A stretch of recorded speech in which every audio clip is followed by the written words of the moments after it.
guys, Gary brought in his beautiful 2+2 twin turbo so we could diagnose it. I've seen this before, but not quite as bad in this case. So Gary was complaining that the car just didn't feel as powerful as it used to. And so I've seen this before, but not quite this bad. You know, the term banana in the tailpipe comes to mind, right? So Gary was saying that, you know, yeah, it's making boost, but it's not making quite as much boost as it used to. It just doesn't feel as peppy. It wasn't super lethargic. It just didn't have that giddy up and go. It wasn't breaking the tires loose. Well, had Gary come in, did our usuals. Hey, if the boost is low, maybe there's a boost leak. Everything checked out. No issues there. Figured, okay, let's put it on the dyno. Let's do some diagnosing after we check the wastegates, boost leaks. Went to put in our wideband sniffer at the back of the exhaust. Lo and behold, there was our banana in the tailpipe. That was our metaphor. Literally, that's that. Take a look at this, guys. I'm starting to yank it out. The muffler packing has failed entirely, and it wedged itself right into the outlet right there on the tip. And so the poor engine couldn't breathe. It was having this crazy restrictor in there. So can't get it out, it ain't gonna make the power.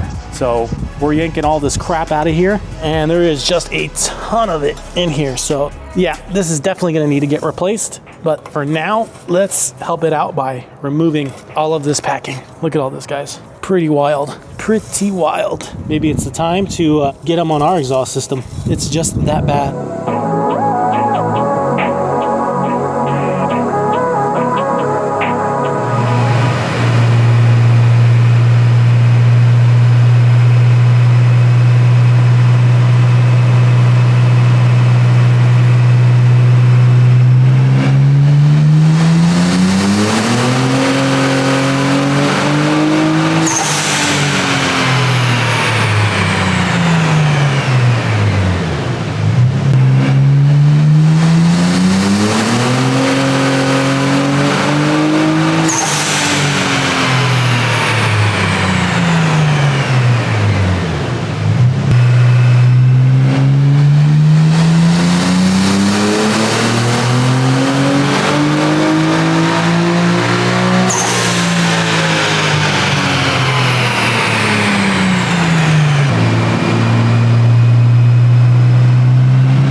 All right, guys, so you saw we had Garrett's on the dyno, and you're asking, what am I doing? Well, after talking to Garrett, we decided to come up with a game plan. We are gonna run E85 on this bad boy.